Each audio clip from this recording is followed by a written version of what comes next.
નમસ્કાર વિદ્યાર્થી મિત્રો, આજે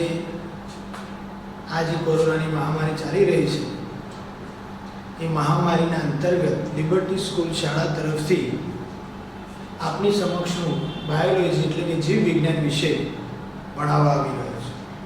સૌપ્રથમ જીવ વિજ્ઞાન વિશે આપણે ધોરણ 11માં ઘણું બધું સમજ્યા છીએ અને એ જીવ વિજ્ઞાન સજીવ વિશે છે, આપણે એને સમજીએ છીએ. આ મહામારી જે ચાલી રહી છે કોરોનાની, એ પણ એક જીવ વિજ્ઞાન સાથે સંકળાયેલી પરિસ્થિતિ છે.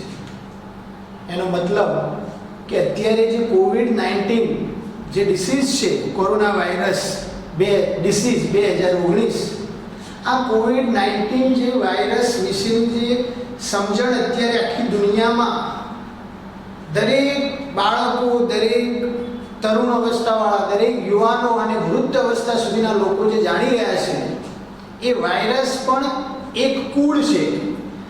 કોરોના વિરિડે નામના કુળની આ એક જાત છે. કોરોના વાયરસ કોઈ એક જીવ નથી, પણ ઘણા બધા સમૂહો છે વાયરસ. અને આ વાયરસ અત્યારે આપણને જીવન જીવવા માટે તડપાઈ રહ્યો છે. તો સૌ પ્રથમ ધોરણ 12ના અંદર બાયોલોજીના અંદર જીવ વિજ્ઞાનના અંદર આપણે ઇન્ટ્રોડક્શનને સમજીએ. બાયોલોજીમાં કુલ 5 યુનિટ છે અને 16 ચેપ્ટર આવવાના છે. આ 5 યુનિટમાં પ્રથમ યુનિટ જે છે પ્રજનન વિશેનો છે અને એ પણ સજીવો વિશે. બીજી મહત્વની બાબત કે આ જે સજીવો છે, આ પૃથ્વી ઉપર, આ બ્રહ્માંડમાં જે પણ જીવ છે, એ દરેક જીવ નિસંદેહ મૃત્યુ પામે છે. દરેક જીવ પોતે સંતતિ પણ પેદા કરે છે, વૃદ્ધિ પણ પામે છે, વિકાસ પણ કરે છે, સાથે સાથે છેલ્લે મૃત્યુ પણ પામે છે. આ જે સજીવો છે, એ સજીવો આ પૃથ્વી પર અત્યારે ટકી રહ્યા છે એનું એક જ કારણ છે પ્રજનન. અને આપણે અત્યારે આ ચેપ્ટર જોઈ રહ્યા છીએ. સૌ પ્રથમ પ્રજનન વિશેની એક મૌલિકતાને આપણે સમજીએ કે જો સજીવ પ્રજનન ના કરતું હોત તો આ પૃથ્વી ઉપર જીવન શક્ય હોત કે ના હોત.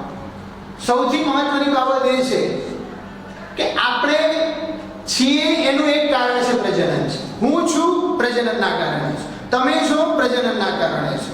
આ પૃથ્વી પર અત્યારે વાયરસ છે એ પણ પ્રજનનના કારણે છે. પૃથ્વી પર જેટલા બેક્ટેરિયા છે એ પણ પ્રજનનના કારણે છે. આ બ્રહ્માંડમાં જે પણ સજીવો અત્યારે જીવી રહ્યા છે એમનું સાતત્ય પેઢી દર પેઢી જે જળવાઈ રહ્યું છે એનું મુખ્ય કારણ છે પ્રજનન. તો સૌ પ્રથમ આપણે સજીવ જે છે એના જીવનની વાત કરીએ તો સજીવ જન્મ થાય છે ત્યાંથી લઈ મૃત્યુ પામે છે ત્યાં સુધીનો જીવનનો સમયગાળો છે. આપણને ઘણા બધા વૈજ્ઞાનિકો, ઘણા બધા રિસર્ચકારકો, બાયોલોજિસ્ટો, ઘણા બધા જીવ વિજ્ઞાન શાસ્ત્રીઓ આપણને સમજાવી ચૂક્યા છે કે કઈ રીતે પ્રજનન થાય છે અને પ્રજનનના કેટલા પ્રકાર છે અને પેઢીનું દર પેઢી સંતતિ એટલે કે સાતત્ય કેવી રીતે જળવાય છે. સૌથી મહત્વની બાબત એ છે કે આ જે સજીવ જે છે એ સજીવ કઈ રીતે જીવે છે, જીવવા માટેનું જે પોષણ છે એ પોષણ કઈ રીતે મેળવે છે. આપણે માની લઈએ કે આપણે પરપોષી છીએ. કેટલાક સજીવો જે છે સ્વયંપોષી છે, જે આપણે ધોરણ 11માં બધું સમજ્યા છે. એના આધારે એટલે કે ધોરણ 11ના બાયોલોજીને જો સમજ્યું હશે તો સહેલાઈથી ધોરણ 12નું આપણને જીવ વિજ્ઞાન સમજમાં આવી જશે. સૌ પ્રથમ આ જે સજીવો પોતાનું જીવનનું સાતત્ય ટકાવી રાખે છે એનું એક કારણ છે એની આંતરિક દેહધાર્મિક ક્રિયાઓ અને બાહ્ય પરિબળોના આધારે પોતાનું જીવન ટકાવી રાખે છે. હવે પ્રકરણ 2 નું જે છે એમાં ઇન્ટ્રોડક્શનમાં આપણે જોઈએ તો દરેક સજીવ જે છે એના જીવનનો એક સમય હોય છે અને જે સમય જે છે આ સમય એનો જન્મથી લઈ મૃત્યુ સુધી જન્મથી લઈને મૃત્યુ સુધીનો જે સમયગાળો છે એ સમયગાળાને આપણે જીવનકાળ તરીકે ઓળખવામાં આવે છે. કયો કાળ છે? જીવનકાળ.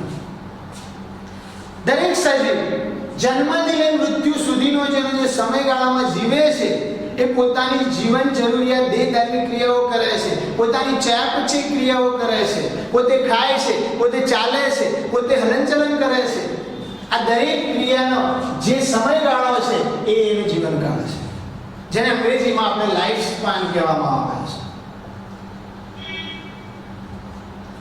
હવે આપણે ઉદાહરણ સમજવાના છે કે જુદા જુદા સજીવોનો જીવનકાળ જુદો જુદો છે.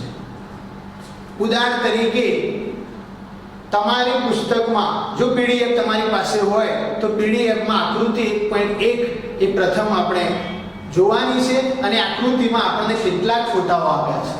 આ પિક્ચર સામે નજર કરી અને આપણે એના જીવનકાળને ધ્યાનમાં લેવાનો છે, એનો તફાવતને સમજવાનો છે. મહત્વની બાબત એ છે કે કેટલાક સજીવોનો જીવનકાળ ટૂંકો હોય છે અને કેટલાકનો જીવનકાળ વધારે લાંબો હોય છે. ક્યાં સુધી? હજારો વર્ષો સુધીનો પણ જીવનકાળ જોવા મળે છે. સૌથી મહત્વની બાબત એ છે કે આ ટૂંકો જીવનકાળ અને હજારો વર્ષો સુધીના જીવનકાળ વચ્ચેનું જે સાતત્ય છે એ આપણે સમજવાનું છે. ઉદાહરણ તરીકે કાગડાની વાત કરીએ અને પોપટની વાત કરીએ તો કાગડાનો જીવનકાળ 15 વર્ષ છે.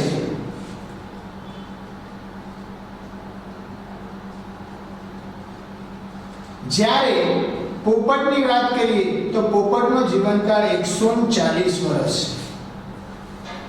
આના આધારે આપણે એક વસ્તુ નક્કી કરી શકીએ કે જીવનકાળ એ દરેક સજીવના કદ ઉપર આધાર રાખતો નથી. કદ ગમે તે હોઈ શકે પરંતુ એનો જીવનકાળ જુદો જુદો હોઈ શકે. સૌથી મહત્વની બાબત એ છે કે આપણી સામે ચોપડીમાં આકૃતિ 1.1 માં ઘણા બધા ઉદાહરણ આપેલા છે. આ ઉદાહરણ તરફ આપણે નજર કરીએ તો તમારી પીડીએફ ફાઇલમાં તમે બુક્સમાં જોશો તો 3 કે 4 સજીવોના જીવનકાળ તમને આપેલા છે અને બાકીના જીવનકાળમાં ખાલી જગ્યા આપેલી છે. આ ખાલી જગ્યા આપણે ઘરે બેઠા પૂરવાની છે અને અહીં જે હું નોંધ કરું એ સજીવોનો જીવનકાળ તમારે નોંધવાનો છે. બીજી મહત્વની બાબત આમાં ધ્યાન દોરી લો કે ગૂગલમાં યા તો તમે ઘણી બધી બુકો છે, નીટની છે યા તો બીજી કોઈ ગાઈડો છે, આના અંદર તમે આ જીવનકાળ જે ચોપડીમાં આપેલા છે એના ઉદાહરણ જોશો તો જુદી જુદી બુકોમાં થોડો ડિફરન્સીસ છે. ઘણામાં 60 વર્ષ લખેલા છે, ઘણામાં 60 થી 70 વર્ષ લખેલા છે. કારણ કે જીવનકાળ એવરેજ હોવાથી એની માહિતી પરફેક્ટ શ્યોર આંકડામાં જોવા મળશે નહીં. એટલે જેનો એવરેજ સમયગાળો છે આપણે એ એવરેજ સમયગાળાને યાદ રાખવાનો છે. બીજી મહત્વની બાબત છે કે આ દરેક સજીવ જેનો જીવનગાળો છે, જીવનગાળો ક્યાંથી લઈ એના અંદર 3 પરિસ્થિતિમાં એ જીવે છે. એનો મતલબ કે પોતે જન્મ પણ લે છે, વૃદ્ધિ પણ પામે છે, સાથે સાથે સંતતિ પેદા કરે છે અને છેલ્લે મૃત્યુ પામે છે. મતલબ કે એનું જીવન ચક્ર જે છે એનું જીવન ચક્ર ચાલ્યા કરે છે. કઈ 3 પરિસ્થિતિમાં જીવન ચક્ર ચાલ્યા કરે છે? જન્મ, વૃદ્ધિ, સંતતિ પેદા કરવું એટલે કે પ્રજનન કરવું અને છેલ્લે મૃત્યુ કરવું. આ વૃદ્ધિ, સંતતિ, મૃત્યુ આ જે એનો સમય જે છે એ દરેક સજીવનો ચાલ્યા કરે છે અને પેઢી ટુ દર પેઢી એ આગળ પોતાનું સંતતિ જાળવવામાં મદદ કરે છે અને આ પૃથ્વી પર દરેક સજીવ પોતાનું સાતત્યતા જાળવી રાખે છે. તો સૌપ્રથમ આપણે દરેક સજીવના જીવનકાળ વધીએ એને તમે ધ્યાનથી સમજો, ધ્યાનથી જુઓ અને પછી દરેકના બુકમાં, પીડીએફમાં યા તો નોટબુકમાં એ જીવનકાળના સમયગાળાને નોંધી લો જે તમારી બુકમાં આપેલ નથી. તો સૌપ્રથમ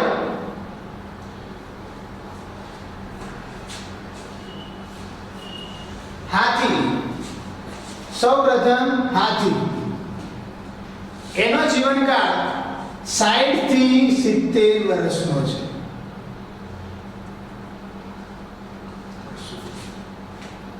હાથીનો જીવનકાળ 60 થી 70 વર્ષ સુધીનો છે.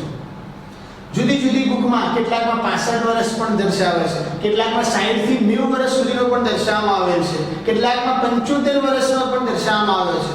પરંતુ તમારે અત્યારે યાદ રાખવાનું છે 60 થી 70 વર્ષ સુધીનો જીવનકાળ. બીજું ઉદાહરણ છે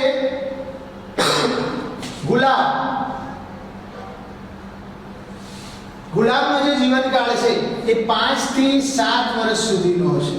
કેટલા વર્ષ સુધીનો? 5 થી 7 વર્ષ. કેટલીક બુકમાં યા તો કેટલાક રેકોર્ડમાં ગૂગલમાં જો આપણે તપાસીએ તો 10 વર્ષ સુધીનો પણ જોવા મળે છે. પરંતુ એવરેજ એનો સમયગાળો જે છે લાઈફ સ્પાન એ 5 થી 7 વર્ષ સુધીનો છે. આને નોંધી દો. એના પછી છે કૂતરાનો જીવનકાળ છે 20 થી 30 વર્ષ સુધીનો. 20 થી 30 વર્ષ સુધીનો. છતાં પણ કેટલાક બુકમાં એનો જીવનકાળ 50 વર્ષ સુધીનો પણ દર્શાવવામાં આવ્યો છે. કારણ કે કૂતરાની હજારો જાતિઓ છે. જુદા જુદા દેશોમાં, જુદા જુદા ખંડોમાં, જુદા જુદા વાતાવરણના આધારે, ઠંડા વાતાવરણમાં, ગરમ વાતાવરણમાં એની પરિસ્થિતિ અલગ અલગ જોવા મળે છે. પરંતુ મોટા ભાગે ભારતીય એશિયન કૂતરાની જો વાત કરીએ તો એ મોટા ભાગે 20 થી 30 વર્ષ સુધીનો એનો જીવનકાળ જોવા મળે છે. એના પછી છે પતંગિયું. તમને બુકમાં આપેલું જ છે જે 1 થી 2 અઠવાડિયા સુધીનું છે. એના પછી છે કાગડો. એ ઓલરેડી આગળ સમજાયું કે એનો જીવનકાળ કેટલા વર્ષ સુધીનો છે? 15 વર્ષ સુધીનો છે. એના પછી કેળ એટલે બનાના, જેને આપણે કેળું કહીએ છીએ, એનો જીવનકાળ છે 20 થી 25 વર્ષ સુધીનો, અથવા તો એવરેજ સમયગાળો 25 વર્ષ સુધીનો મુખ્યત્વે માનવામાં આવે છે. એના પછી છે ગાય જે છે એ 20 થી 25 વર્ષ સુધીનો. અમુક જગ્યાએ એનો જીવનકાળ ભારતીય 22 વર્ષ સુધી એવરેજ ગણવામાં આવે છે. હાથી 60 થી 70 વર્ષ એનો સમયગાળો છે. ગુલાબ 5 થી 7 વર્ષ સુધીનો સમયગાળો છે. કૂતરો 20 થી 30 વર્ષ સુધીનો એનો જીવનકાળ છે. પતંગિયું 1 થી 2 અઠવાડિયા તમને બુકમાં આપેલ છે. કાગડો 15 વર્ષ સુધીનો એનો જીવનકાળ છે. કેળું જે છે એ 25 વર્ષ સુધીનો એનો એવરેજ સમયગાળો છે. જ્યારે ગાય 20 થી 25 વર્ષ સુધી અને મુખ્યત્વે 22 વર્ષ સુધી અથવા તો એનો લાઈફ સ્પાન જે જોવા મળે છે. એના પછી ઉદાહરણ છે પોપટ 140 વર્ષ સુધી. પોપટ 140 વર્ષ સુધી. આપણને આ જોઈને નવાઈ લાગે કે કાગડો છે, કેળ છે, ગાય છે, કૂતરા છે, હાથી છે, આ પોપટ કરતા ઘણા વિશાળ કદના પ્રાણી હોવા છતાં પણ એનો જીવનકાળ ઘણો ટૂંકો છે આની સાપેક્ષે. અને અત્યારે આ એવું પક્ષી છે કે અત્યારે આપણી સામે મોટા ભાગે નજરમાં આવતું નથી. એના જે જુદા જુદા પ્રદેશો છે, જુદા જુદા પ્રદેશોમાં પોપટ જુદા જુદા રંગના, જુદા જુદા બંધારણમાં, એના શેપમાં, એની પાંખોમાં રચનાઓ જુદી જુદી જોવા મળે છે. આ પછી મગર તમને બુકમાં આપેલ છે 60 વર્ષ સુધીનો જીવનકાળ છે. અને ઘોડો જે આપણે નોંધવાનો છે એનો જીવનકાળ પણ કેટલા વર્ષ સુધીનો છે? 60 વર્ષ સુધીનો છે. અથવા તો જુદી જુદી પીડીએફમાં જુદી જુદી જગ્યાએ એનો જે સમયગાળો છે એ જુદો જુદો જોવા મળે છે. મોટા ભાગે ઘણા પણ એશિયન હોર્સ છે અથવા તો બીજા યુરોપિયન વિદેશોમાં જે ઘોડાઓ જોવા મળે છે એનો જીવનકાળ 25 થી 30 વર્ષ સુધીનો પણ જોવા મળે છે. પરંતુ આપણા જે ભારતીય ઘોડાનો જે સમયગાળો છે એ 60 વર્ષ સુધીનો જોવા મળે છે. ફળમાંથી નો સમયગાળો જે છે એ 40 થી 50 દિવસનો છે. કેટલો? 40 થી 50 દિવસ. અને આ ફળમાંથી આપણે જોઈએ છે કે આપણી આજુબાજુ, આપણા બજારોમાં, આપણા જ ઘર સુધી આ ફળમાંથી જોવા મળે છે જે 40 થી 50 દિવસ સુધી જીવે છે, એનો સમયગાળો છે. ડાંગરનો છોડ, જેને આપણે રાઈસ કહીએ છીએ, ચાવલ કહીએ છીએ, ચોખા કહીએ છીએ, એ છોડ 3 થી 4 મહિના સુધીનો સમયગાળો છે. 3 થી 4 મહિના એનો જીવનકાળ છે. અને આ તો આપણી સમક્ષ ઘણી જગ્યાએ, અથવા તો આપણા વિસ્તારમાં નહીં તો આપણી આજુબાજુના વિસ્તારમાં પણ આપણે જોઈએ છીએ.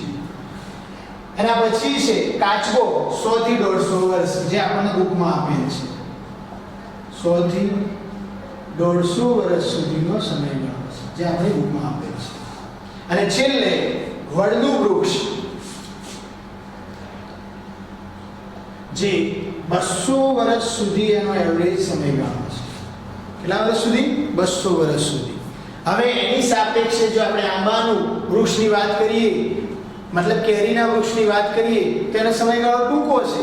જ્યારે કે વડનું વૃક્ષ 200 વર્ષ સુધી.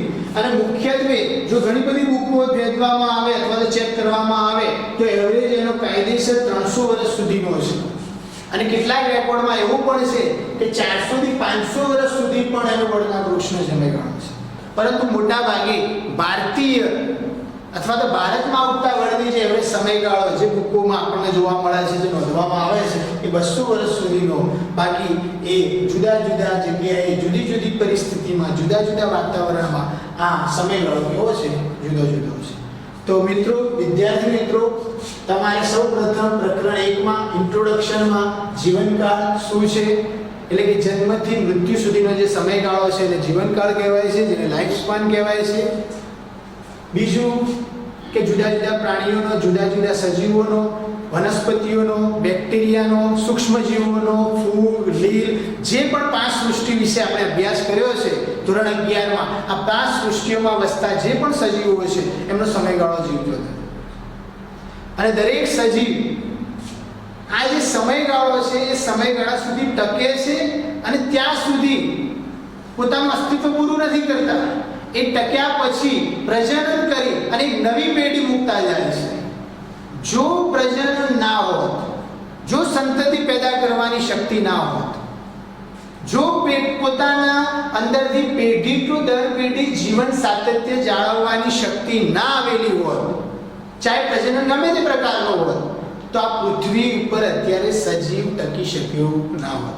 અને આપણે જોઈએ છીએ પૃથ્વીનો ઇતિહાસ, માનવ ઇતિહાસ જે છે એ તો થોડા સમય વર્ષો પહેલાથી જ આપણા સમજમાં આવ્યો છે. જ્યારથી આપણે જાણવા માંડ્યા, અભ્યાસ ચાલુ થયા, સંશોધનો ચાલુ થયા, ત્યારથી આપણે એને સમજીએ છીએ. બાકી આજે વર્ષોથી આ પૃથ્વીનું સર્જન થયું, ત્યાંથી પાણીમાં વસતા સજીવો છે, પાણીમાંથી લીલ જેવા સજીવો છે, સૂક્ષ્મજીવો છે. આ સૂક્ષ્મજીવો જેમ જેમ વિકાસ કરતા ગયા, પોતાની ઉત્ક્રાંતિ દર્શાવતા ગયા, અત્યારે મહાવૃક્ષ સુધી પહોંચી ગયા. એનો મતલબ કે લીલથી લઈ અને આવૃત બીજધારી વનસ્પતિ સુધીના જેટલા પણ સજીવો છે વનસ્પતિ સૃષ્ટિના, આ દરેક સૃષ્ટિ એક પોતાનું પ્રજનનના હેતુથી પ્રજનન જાળવી પેઢી ટુ દર પેઢી પોતાની સંતતિ પેદા કરી, સાથે સાથે જનીની બદલાવ સાથે, જનીની ભિન્નતા સાથે પોતાના અંદર વૃદ્ધિ કરી, વિકાસ કરી અને અત્યારે આ પૃથ્વી પર આ વિશાળ સંખ્યામાં સજીવોની, એટલે કે આ સૃષ્ટિ જે છે એ આપણને નિહાળવામાં આવે છે. જુદા જુદા પ્રાણીઓની વાત કરીએ તો પ્રાણીઓની અઢળક સંખ્યા છે. સૂક્ષ્મજીવોથી માંડીએ, બેક્ટેરિયાથી માંડીએ, અત્યારે જે મહામારી ચાલી રહી છે વાયરસની વાત કરીએ તો એ વાયરસ આરએનએ જનીન ધરાવે છે. આપણને દરેકને ખબર છે કે વાયરસનું જનીન દ્રવ્ય આરએનએ છે. આ પણ વાયરસનું જનીન દ્રવ્ય આરએનએ જ છે. અને આ આરએનએ, આ વાયરસનું જનીન દ્રવ્ય જે આરએનએ છે એ લાંબુ છે. ઘણા બધા વાયરસો છે, પણ દરેક વાયરસમાં જનીન દ્રવ્યની જે ડીએનએની, આરએનએની જે શૃંખલા જે છે એ ક્રમ અનુસાર કેટલાકમાં ટૂંકી, કેટલાકમાં લાંબી શૃંખલા. આ જે વાયરસ જે છે, કોરોના વાયરસની જે મહામારી ચાલી રહી, કોવિડ-19 નું જનીન દ્રવ્ય જો જોવામાં આવે તો એનું જનીન દ્રવ્ય લાંબી શૃંખલા જોવા મળે છે.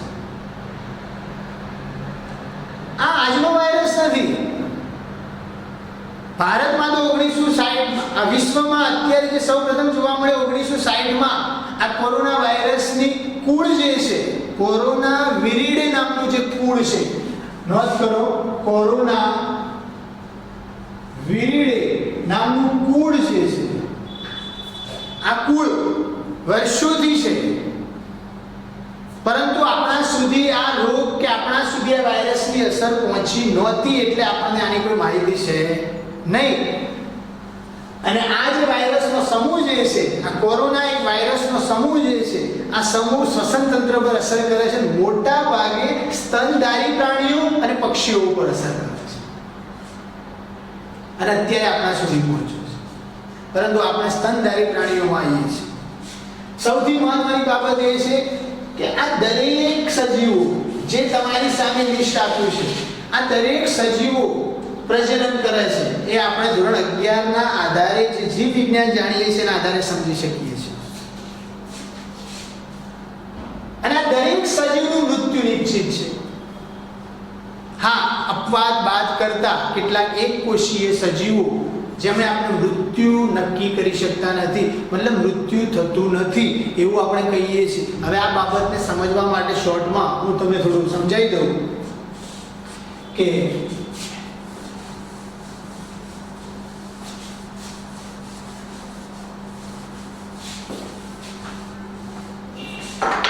એક કોષીય સજીવો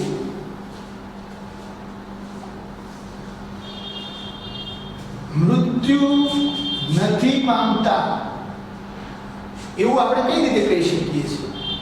તો આ બહુ મહત્વની બાબત છે. આપણને પ્રશ્ન થાય કે દરેક સજીવ પોતાના જીવનમાં જન્મ પણ લે છે, વૃદ્ધિ પણ કરે છે, મૃત્યુ પણ પામે છે અને પ્રજનન પણ કરે છે સાથે સાથે.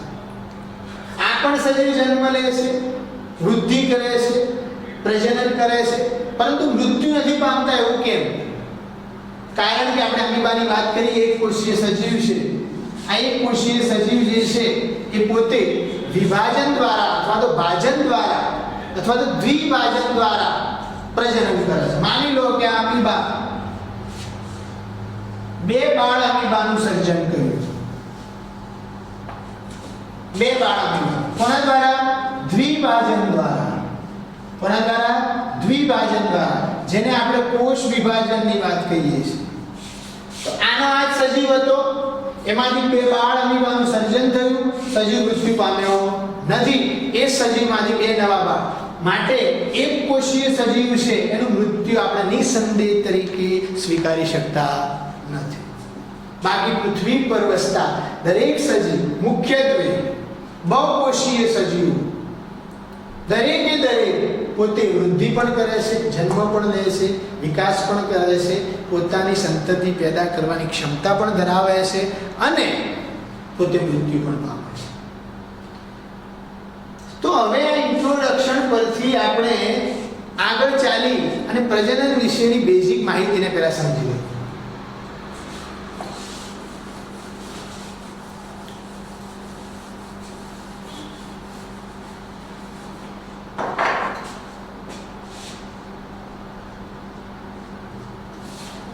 આપણે ધોરણ 11માં બાયોલોજીમાં જીવ વિજ્ઞાનમાં પ્રજનન વિશેનું એક લક્ષણ સમજ્યા હતા, પ્રથમ ચેપ્ટર.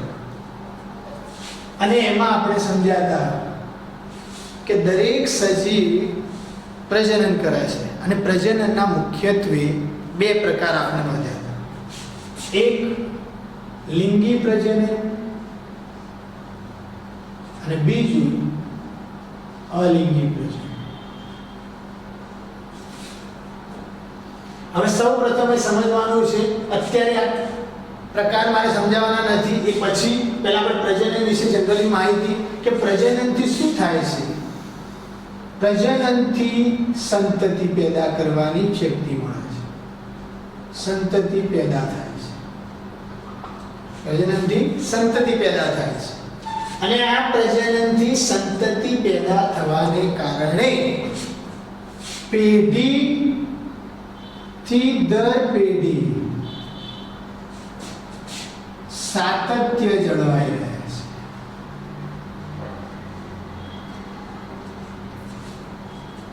પ્રજનનથી સંતતિ પેદા થાય છે અને આ સંતતિ થવાને કારણે આ પૃથ્વી પર જે પણ જીવન શક્ય છે ત્યાં પેઢીથી દર પેઢી દરેક સજીવનું જીવનનું સાતત્ય જળવાઈ રહે છે, વારસો સચવાઈ રહે છે. શું સચવાઈ રહે છે? વારસો સચવાઈ રહે છે. અને અહીં વારસો સચવાઈ રહે છે એનો મતલબ આપણો વારસો નહીં, ખેતર નહીં, ઘર નહીં, આપણી પ્રોપર્ટી નહીં. અહીં જે પૂર્વ કોષો હતા, મતલબ કે પૂર્વ જે પિતૃ કોષો હતા અથવા તો પિતૃ સજીવો જે હતા જેમાંથી સંતતિ સર્જાઈ છે, એ પિતૃ સજીવોના ગુણો એટલે કે લક્ષણો વારસામાં ઉતરી આવે છે.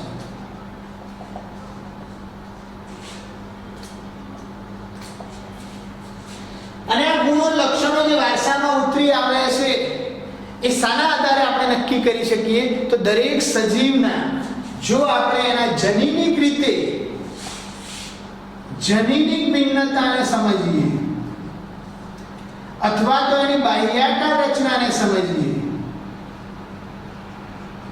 આ બંનેને જો સમજવામાં આવે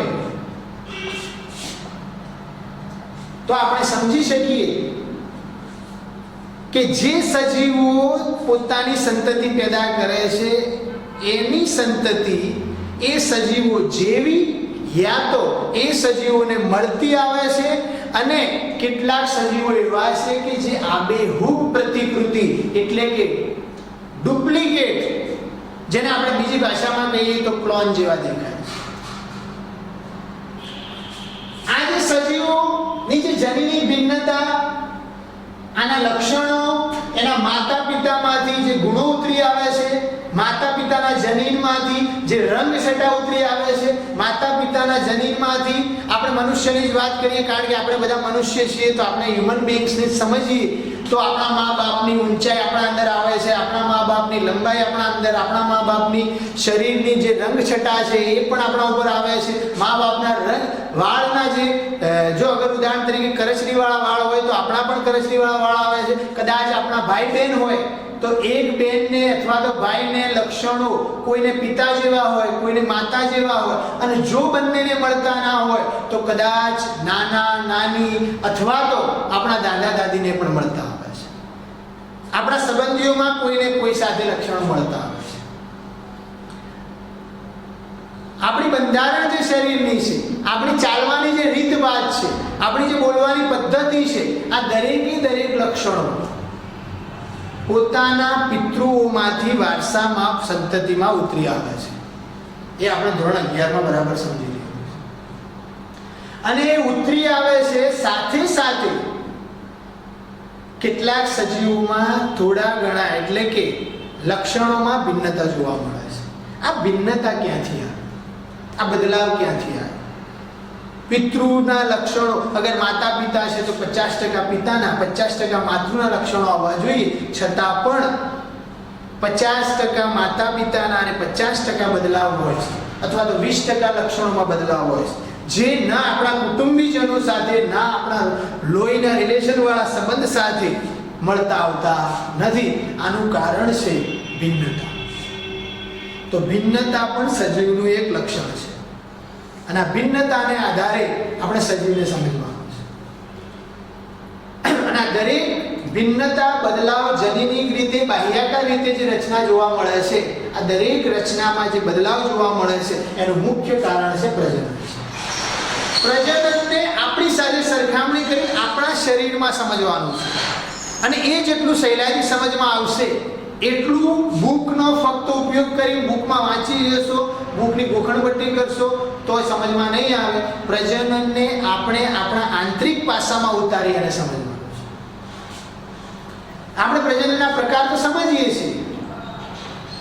પ્રજનનને કોઈ પૂછવામાં આવે ધોરણ 11 માં ભણ્યા એ રીતે આપણે એના પ્રકાર બોલી જઈશું, એની વ્યાખ્યા બોલી જઈશું, પણ હકીકતમાં પ્રજનન આ પૃથ્વી પર વસતા જુદા જુદા સજીવોમાં કેવા કેવા પ્રકારે થાય છે, પદ્ધતિ કેવી કેવી છે, એના અંદર શું બદલાવ આવે છે, કયા સજીવોમાં પ્રજનનથી સંતતિ એના ગર્ભમાં પેદા થાય છે, શરીરની અંદર પેદા થાય છે, કેટલાક સજીવો સંતતિ શરીરની બહાર પેદા કરે છે, કેટલાક સજીવો ફલન શરીરની અંદર કરે છે, કેટલાક સજીવો ફલન શરીરની બહાર કરે છે, કેટલાક સજીવો જમીન ઉપર સ્થળ ઉપર ફલન કરે છે, કેટલાક સજીવો પાણીમાં ફલન કરે છે. આમ પૃથ્વી પર વસતા દરેક સજીવો જુદા જુદા સમયે જુદા જુદા પર્યાવરણમાં જુદી જુદી પરિસ્થિતિમાં વાતાવરણને આધારે ગરમ વાતાવરણમાં, ઠંડા વાતાવરણમાં, ઉષ્ણ તાપમાનમાં જુદા જુદા પરિસ્થિતિમાં દરેક સજીવની સંતતિ જાળવવાની અથવા તો પ્રજનન કરવાની પદ્ધતિ જુદી જુદી આપણને જોવા મળે છે. આ જે પ્રજનન છે મુખ્યત્વે બે પ્રકારે છે, લિંગી પ્રજનન અને અલિંગી પ્રજનન. હવે આ પ્રજનનના ટોપિકની આપણે શરૂઆત કરીએ અને મુખ્ય ટોપિકની શરૂઆત કરીએ એ તમને નેક્સ્ટ લેક્ચરમાં, એટલે કે નેક્સ્ટ બાયોલોજીનું મારું જે લેક્ચર આવશે એ લેક્ચરમાં તમને પૂરી તરહ સમજાવવામાં આવશે. કન્ટિન્યુ આપણે કરશું. અત્યારે હું અહીં ક્લાસ પૂરો કરું છું. અસ્તુ.